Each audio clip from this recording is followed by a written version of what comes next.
What's happening, all you minties? Uncanny Omar here from Near Mint Condition, the home of collected editions. And my advance overview of X-Treme X-Men Volume 1 is finally here. So let's do this thing, bub.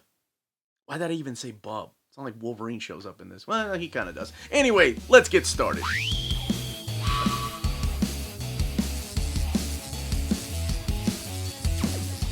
Before getting started, I wanted to give a huge thank you to David Gabriel and the fine folks in Marvel for sending us an advance copy of this omnibus.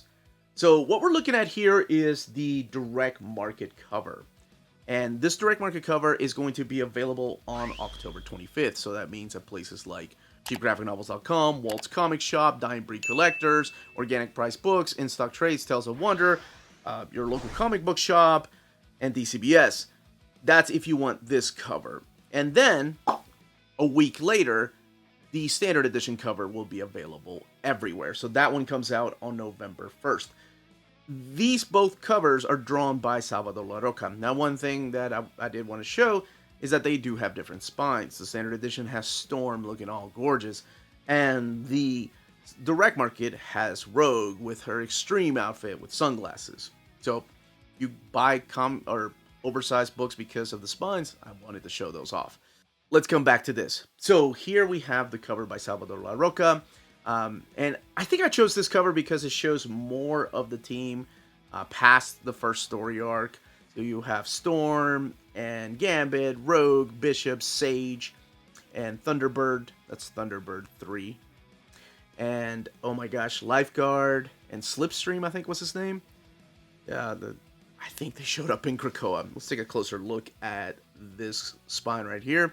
Marvel Omnibus X-Treme X-Men Claremont La Roca, Rogue right there, and Volume 1. And then the back of the book, Extreme Challenges Demand X-Treme X-Men with Slipstream right there, looking all extreme. I'm very excited about this. This was one of my most wanted X-Men Omnis for a long time. The book retails for $100. Here are all the little thumbnails of the covers. Underneath the dust jacket. Oh man, I'm actually digging that. That is cool. It's a new design. So we have the Uncanny X-Men and New X-Men on the right-hand side, and then the Extreme Ladies here on the left. So I am going to be talking about when this takes place in the X-Men reading order. Or heck, I'll just do it now because most people are probably wondering where I'm going to put it. So this is where I'm going to put it. Right after Eve of Destruction and before New X-Men, because Morrison they were doing their own thing with New X-Men, and Uncanny X-Men had Chuck Austin on that. He was doing his own thing. There's no oversized collection of that, but this is where my book is going to go. Volume 2, I'll probably put it right beside it. Alright, let's crack this book open. Talk about the premise, talk about everything that happened, not everything, I'm sorry. Just a few of the things that happened before this, that kind of set up the story arc of X-Treme X-Men. And of course, look at the artwork and the build. Alright, before we go any further, I did want to show the flaps here.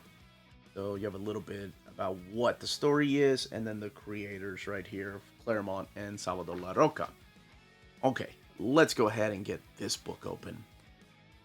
So we have red end paper there. Very nice. X-Treme X-Men. So extreme. X-Men created by Stan Lee and Jack Kirby. I think they've been doing that for a while, but for some reason it stands out there. Here, all the credits of the writer, of course, being Chris Claremont, the artist on the book, and then the inkers, and who inked what issues here, and who the colorists were. One thing you will notice, right here, it says penciler Salvador La Roca, color liquid. There is no inker, like our T-Bird inking it up here, or Sandu Flore right here. There was no inker during the Extreme X-Men era, and I loved it. And I know some people, love, hate it. I don't know, but I love that look. I thought it was so good. So it all kicks off with Uncanny X-Men 389. So this includes Uncanny X-Men 389, Adjectiveless X-Men 109, Extreme X-Men 1 through 24, the Extreme X-Men Savage Land miniseries, the 4-issue miniseries, Extreme X-Men Annual 2001, and then the Expose 1 and 2, and then material from X-Men Unlimited 36. So whenever I did my most wanted X-Men Omnis, I think for 3 years in a row, this was on there, and I had mapped it out, with just Uncanny X-Men, or no, X-Men 109. I didn't include 389, and I'm glad they did because this kind of does set up a lot of the events that are going to be happening in Extreme X-Men. And then X-Men 109, again, this is drawn by Salvador La Roca. Then we have X-Men 109, this one here. This is drawn by Tom is it Tom Derenick, I think, that draws this particular issue.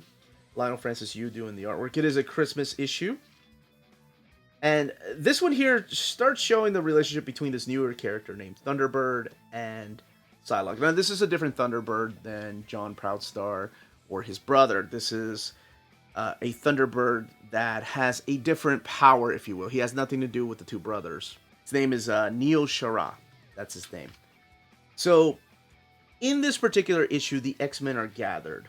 And not all of them, just some of them. A handful of X-Men are gathered to talk about the Destiny Diaries.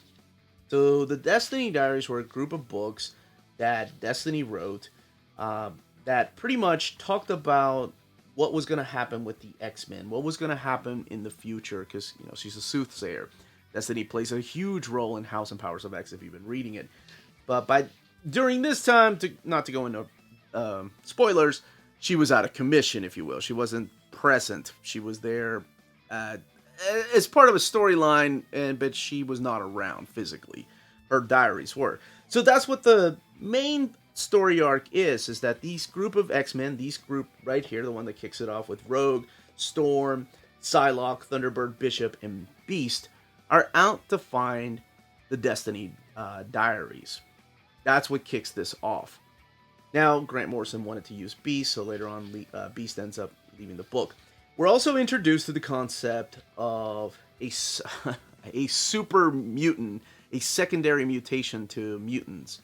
Now, Grant Morrison did that in their run of New X-Men, and Chuck Austen did that in his run. But in this, it's like a superior, homo superior, if you will. And that's the character of Valgras. And it's his character that has some of the Destiny Diaries. I think there's a total of 13. So the team is brought together to kind of get those diaries back. So that's what sets this particular story up. Vargas is the new foe, and there's a reason why he wants the diaries, why he's disturbed by the diaries.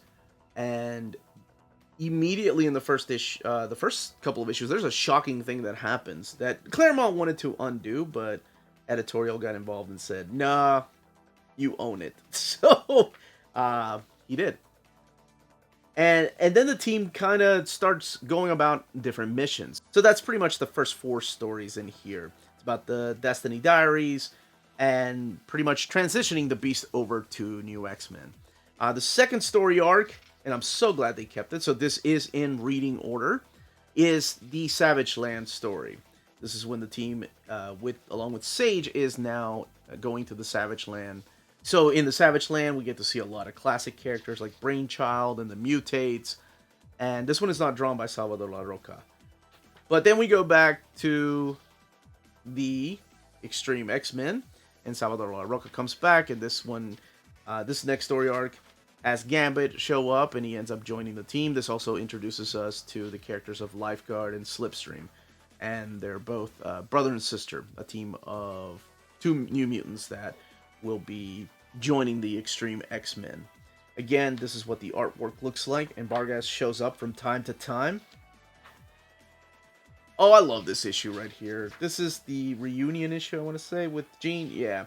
So during this time, Jean and Aurora, who are best friends because of classic X-Men and years of Chris Claremont, just kind of retconning that friendship in there, and that's okay. That gets a pass because I really like their relationship together. Are reunited because Jean is busy being with the New X-Men during Grant Morrison's run. Aurora's still on her own destiny, if you will. And both of them are reunited by a night out in the town. I really liked that issue. I thought it was great. And we have this right here. This is the annual. And every annual that came out in 2001 reads like this. So if you have the new X-Men Omnibus by Grant Morrison, the new X-Men Annual 2001 is read like this. I believe this one here has the Reavers, if I'm not mistaken, in it. And it's got... No, the Lady Mastermind showed up previously to this. But again, that one is drawn by Salvador La Roca. The only difference is that it is inked. Here's the X-Men Unlimited issue right here, and it's just the story of Kitty Pryde. I love this. I love this era of Kitty Pryde is after she leaves the X-Men, and you think she's going to leave for good because of something that happened during the Eve of Destruction storyline. No, it's right before that. It's something that happens to Colossus that is the reasoning why she's leaving the X-Men. I thought that was so good, and she is so missed because, yeah, I wasn't sold on Slipstream or Lifeguard, but I really miss those characters. Then we get this big intergalactic storyline. This one lasts a long time, for almost a year, I think. So Gambit comes back and joins the team. So this is the invasion of Khan, and it's like this intergalactic, interdimensional beings, and he's like a conqueror. And of course, he's got his eyes on Storm, because who wouldn't, right? I think like every intergalactic being they've met or interdimensional being has always had his eyes for Storm. So that's what this particular story has in here. Then we have issue 19. Oh, and again, Vargas shows up from time to time because he has a big role during the first half of X-Treme X-Men. This next story kind of goes hand in hand with the expose. This is another reunion with the new X-Men and the X-Treme X-Men after the whole big story arc with Khan. It also shows Kitty Pryde. And then we have the expose little mini-series. It's only 2 issues. And pretty much after this big battle, they're recuperating and getting together with their old friends. And it's an interesting take. It's like they're dealing with public relations in this 2-issue mini-series. Now, the next story arc here wraps up this first omnibus. And this one here deals with... I believe this is the Schism story where there's a death in the mansion, and it's up to Bishop and a couple of other characters to solve who did the murders. And this one stars Emma Frost and has one of the best Emma Frost covers that I've seen. And it's done by Salvador La Roca. Let me see if I can find it. Yes, right here. I love that cover. It is so gorgeous. And I'm censoring the next page because that reveals who the killer was. And this omnibus wraps up with the addition of Cannonball. It's the return of Cannonball as one of the X-Treme X-Men. So he's graduated again to the X-Men. And here's an interview with Chris Claremont. There's character designs. This stuff has been collected in trade paperbacks that have fallen apart. It's never been collected in oversized format. This is the first time it's been collected in oversized format. And again, character designs back here. And variant covers. This is a Carlos Pacheco cover. And the combined covers of issues 20 through 22 and 24. The script. You want to take an inside look as to how Chris Claremont writes a script. These are variant covers. This is from Uncanny X-Force 11 in 2013. Deadpool number 6 featuring the characters of X-Treme X-Men. The pencils. So imagine this stuff just being colored. That's pretty much what you get out of here. And the cover art here by Salvador La Roca and Joe Weems, who did the inks. So I wanted to go back to this because this is what 90% of the art in here is going to look like. It is penciled and just colors. And I wanted to talk about this because I know there are people that hated it. I loved it. I thought it was great. What a interesting take on comics without using the inker. And I love inkers. But for some reason it felt really special. The idea of just doing some pencils, and sometimes rough pencils at that, and just throwing colors on it. Maybe that's how they were able to keep a monthly. But Salvador La Roca was a pretty fast artist at the time. I can't imagine that slowing him down, an inker slowing him down. Maybe it was something unique that that would stand out, because they weren't doing the same thing in Uncanny and New X-Men, and they kind of needed their own thing. So, as the story goes, the reason this kind of came to be was because Claremont went back to X-Men. Claremont was given X-Men with X-Men Revolution. And when they got Grant Morrison, when the editors got Grant Morrison to write X-Men, they were like, hey, Chris, why don't we give you your own book? And Claremont was like, yeah, sure. Still get to write about X-Men. There were a few characters that he wanted to use that unfortunately he couldn't through here because, well, I'll just say that they were indisposed of in the arc before this by other writers. But they gave him a new title. So I always found that interesting why he decided to do a new title instead of taking it over Uncanny or just staying on Uncanny. He decided to start a new title. But I guess it makes sense, though, because this is a different team with a different mission. And really, it was almost like the pocket of the X-Men universe, because the new X-Men were in Mutant Town. They were doing their own thing. These guys were all just here, spread across the world, and from time to time would reunite with the new X-Men counterparts. But yeah, I would love to know what people think about the series. I really enjoyed it. I know this series is one of those series that people love. There's people that love Claremont, that love everything he did, and there are some flaws in here. I mean, we're not talking Uncanny X-Men Omnibus Volumes 1, 2, 3, and 4 levels of writing. We're talking about this early aught era of X-Men where Claremont was still coming back to X-Men and finding the voices again, and then still creating new characters. One thing you're not going to see in here, though, is the Neo. I think the Neo are mentioned in here. That's just one of those dangling plot lines the editors had no interest in dealing with. I think they did deal with it in Eve of Destruction, but let's take a look at this binding. 888 pages, and that's what the eye looks like. It is sewn binding. Not much of an eye. This one is printed at the iMac printer. So I noticed just a few times, because there is a lot of color here, that some of the art was coming through. Let's look at the sketches. I think it's during the sketches. Yeah, like the words are coming through a little bit there. Some of the art's bleeding through from the opposite page here. And it's mainly when there's a lot of white, which luckily there really isn't through this series. Can I just say I love this cover right here? Is that Chiodo, I think, that did that cover? I take on that Norman Rockwell, kitty looking, all kinds of... My goodness. All right. But that's it. I think that's all I had to say about that. Let me know what you think of the series. Comments down below. That, as they say, is that. Love that. If you're interested in purchasing this omnibus, don't forget to check out our sponsors. If you live in Europe and are interested in buying and pre-ordering Omnis, then you should definitely check out Walt's Comic Shop in Berlin, Germany. They have the cheapest pre-order prices for Marvel and DC books within the EU, flat rate shipping of €12 for all EU countries, bulletproof packaging, and all emails will be answered within 24 hours. They offer a huge selection of out-of-print books. Just head over to waltzcomicshop.com for more great deals and rare titles.